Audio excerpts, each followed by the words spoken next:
Hello and welcome to Ask for a Trend. I'm Josh Lipton, and for the next half hour, we're going to be breaking down the trends of today that'll move stocks tomorrow.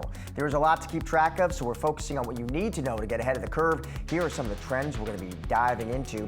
Wall Street saw stocks sliding ahead of tomorrow's Fed decision and amid a reemergence of tariff fears. All major indices did lose ground. We're going to put all the numbers into perspective and what it means for your investments.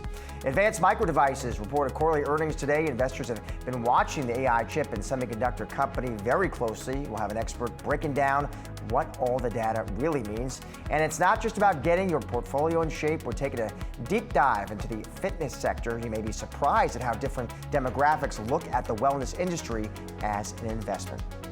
Well, AMD reporting a revenue beat for the first quarter along with upbeat second quarter revenue guidance. Synovus Trust Senior Portfolio Manager Daniel Morgan joins us now to discuss. Dan, it is always good to see you. So I got AMD up. We were up nearly 5% in the after hours, Dan.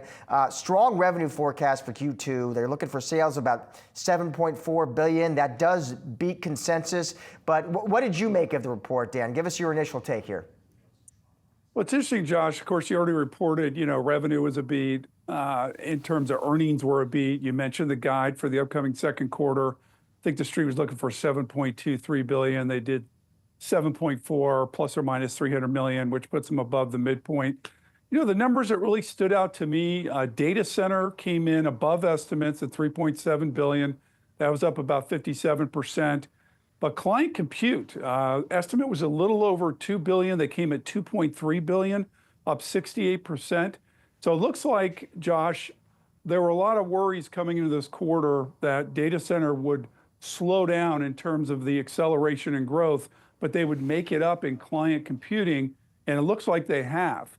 They've had a lot of success with their Ryzen chip, which goes into PCs, and I think that helped them get that boost because we actually saw an acceleration in the client compute area, up 68% compared to what we saw in the fourth quarter 24. So that was very encouraging.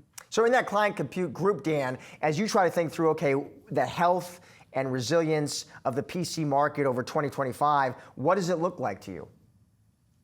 IDC's got an estimate right now of 5% growth. And a lot of that is based on people buying ahead of the tariffs, right? Mm-hmm. Even though PCs and smartphones have been exempt, there's still worries that will be lifted and eventually you'll start to get a ramp up in terms of tariffs. So I think that's what's kind of being built into that number right now. Again, Josh, nothing compared to what we saw during the work from home COVID time period where we saw a huge increase in demand, for PCs and laptops. We've gone back to our more normalized mature growth rate that we've had, the last 10 or 15 years, which is kind of mid to single digit. What is, Dan, the kind of long-term AI opportunity for AMD as it competes with NVIDIA? How do you think about that and frame it? Well, Josh, it's interesting because on the last quarter, which was the fourth quarter of 24, management came out and said that they expect the data center group, which is where the AI chips are housed, growth to be flat versus the first quarter or first half of the year of 25. But they said once we start ramping up on this new MI325X, MI350X chips, we're expecting a big push in growth in the second half of 25. So, Josh, as you know, you and I have talked many times about NVIDIA. They have the new Blackwell chip that's coming out. So that MI325X, MI350X for AMD are going to go head to head against the Blackwell ramp. So stay tuned. Now in April, Dan, AMD did say we expected to record this expense, about $800 million, after our government, imposes more restrictions on these chip exports to China. How should investors be thinking through what that means for AMD, near term, long term? You're right, Josh. They came out and announced $800 million write-off on inventory for their MI308 chip because, like you said, because of the Chinese restrictions, they're not going to be able to ship that chip out. And obviously that hurts. They did about $5 billion in the MI300 AI chip series last year in revenue. So you can do the math. It's pretty sizable, almost 20% of what they did, they had to write off. And this is a concern, Josh, going forward, because how do they make that up, right? They've got to make it up with revenues coming from another chip. And then going forward, can we expect any future charge-offs that we just don't know about because we don't know what the retaliatory environment's going to be in terms of restrictions from China. So that's kind of a wild card moving into this rollout in the second half of the year for these new AI chips that they have. Bottom line, Dan, correct me if I'm wrong, my friend, but do you own NVIDIA but not AMD? You know what? We own all three of the big AI chip makers. So we have a massive position in NVIDIA, as you know, because I've been on with you a couple times to talk about it. Yep. We own Broadcom, which has been really very successful for us. And we also own AMD. And those are our three plays. Okay. We don't own Marvel. That would be the other option in the peer group. But we have those three as kind of being our leadership players in terms of AI chips. Last question, Dan, quickly. Do you own Intel as well? We own Intel, but as you know, they've been delayed on their new chips coming out in the AI space, and they haven't really been in the mix. So I still consider them a CPU player until they can come out with a bona fide GPU that can take on Blackwell. Dan, always great to see you. Always great to have you on the show. Thank you, sir. Thank you. Stick around. Much more Ask for a Trend. That's still to come. Stocks closing lower ahead of this week's Fed decision as tariff fears return. Yahoo Finance's Jared Blickry joins us now with the trading day takeaways. Jared. Thank you, Josh. We got to start with the 200-day moving average, and I'm going to pull up the S&P 500 first, and we have a little technical indicator here, which is the 200-day moving average. And this is just a moving average of the prior 200 prices. Why does it move? We just advance it one day, and then an older number falls off. But you can see it moves pretty slowly. This is a year-to-date chart, and we first broke below it in early March, came back just a little bit above it, and then we sold off sharply underneath it. That was that really steep drop that we saw in early April. Now we have come back, and we have not quite touched it, but it is acting as resistance. We had 9 up days here in a row, and now we have 2 down days in a row. And I think that just tells you the power of this particular indicator. And it's not just the S&P 500, it's also the NASDAQ composite. And yes, there's a little bit of a gap there, but close enough for business or government work. And NASDAQ 100 touched it almost exactly intraday. So this is a powerful indicator. We want to push above it and then maybe use it as support, and then a textbook rally could follow, maybe to new highs. But some things remain to be seen, so we got to be a little bit careful. All right, remains to be seen. What about the dollar, my friend? It's been a while since we talked about the greenback. Exactly. So there's a de-dollarization that's been going on for over 10 years, and this even predates Trump and all these policies. China and Russia have been moving into gold, and there's been talk of a new currency world order and all kinds of conspiracy theories there, and there are some facts as well. But I just want to look at the currencies. This is the US dollar versus a bunch of other currencies all over the world, and this goes back 1 month. Let me just show you the last 3 days, because at the bottom of this list is TWD equals X. That is a Taiwan dollar. So the US dollar has been sinking versus a Taiwan dollar. That means the Taiwan dollar has been rising, and here's that 3-day look. So we got a little bit of a bump up today. That was the green you were just seeing, but it's really small in comparison to this big down move. And the Taiwan dollar just doesn't move that much that often, so it's kind of notable when it does. This is a 10-year chart, and this is pretty remarkably stable for a currency. And you can see when it got right back up here to these highs, US dollar versus Taiwanese dollar, then it fell off very, very quickly. And so part of that is the speculation that there might be some kind of a new trade deal with China. And to support that theory, we're also seeing some movement in the CNY, that is the Chinese yuan. Let me just show you, this is a 10-year chart, and you can see it's very close to these highs. Hasn't fallen off quite as much. Some random movements here. Let me just show you the 3-day in the Chinese yuan, and there you can see we got a big drop in there that we were talking about over the last couple days. So all in all, some really interesting movements in the currency markets. Not a lot of green there. By the way, if you're interested in what those green scores are, ARS is the Argentine peso, number 2, the Brazilian real, then we got the Mexican peso, and this is going to stump me here, but I'll get it in a second. There we go, the Turkish lira.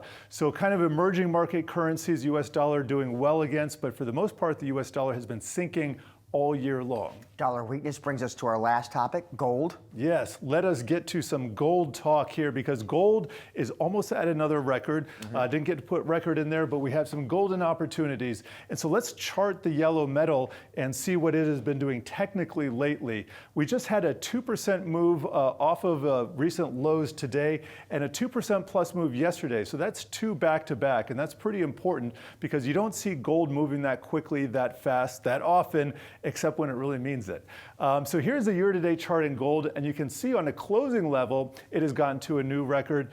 But if you take a look at the intraday, we're not quite there yet. We'll call that pretty close. And then 34.39, very close to that $3,500 level. And supporting the gold trade and maybe pointing to some future movement is gold volatility. And we took a look at this last week or the week before. The gold VIX, unlike the stock VIX, actually goes up when the gold is going up. So we've seen, let me put a line chart in here so we can see a little bit easier. We saw gold rise, and we saw gold volatility rise as well. Now it's declined, but now it's also rising. So with gold and backed by gold volatility, just points to potential for higher prices. I would be very surprised if we did not cross 3,500 in the near future. And I also want to chart the gold miners because gold miners, let me show you a max chart. Gold miners is a mean reverting asset for the most part, but you can see we just got a breakout here. So very powerful move in the gold miners. Flows have been very negative, which points to the bullish picture. If flows pick up, we could see a lot more movement into these gold miners. All right, technicals, dollar, miners, we hit it all. Thank bet. you, my friend. Appreciate it. Stick around, much more asking for a trend still to come.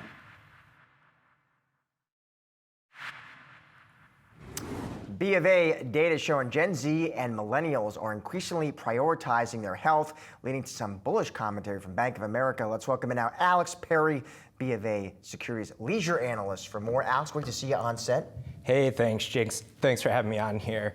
So what we're seeing is a generational shift towards healthy habits, particularly from millennials and Gen Z, which we think should drive some trends with some long-term staying power.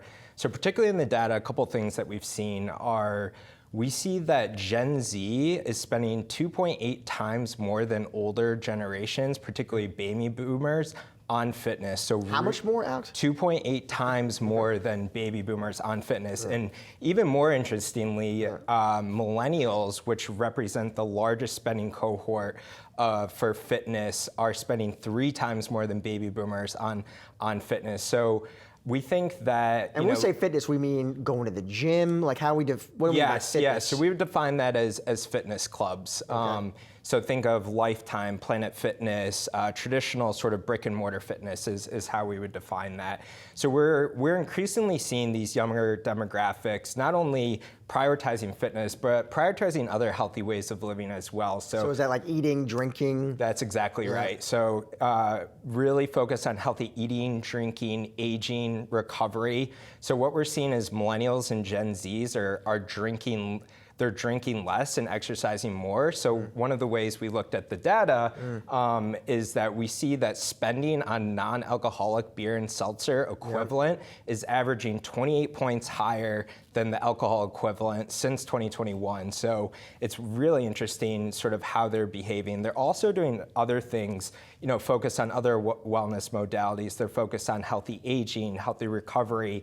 If you look at Google search trends for red light therapy, anti-aging masks, for example, they're up significantly. So more red light therapy, less bars, is that right? More red light drinking. Therapy, less drinking, less bars, more fitness.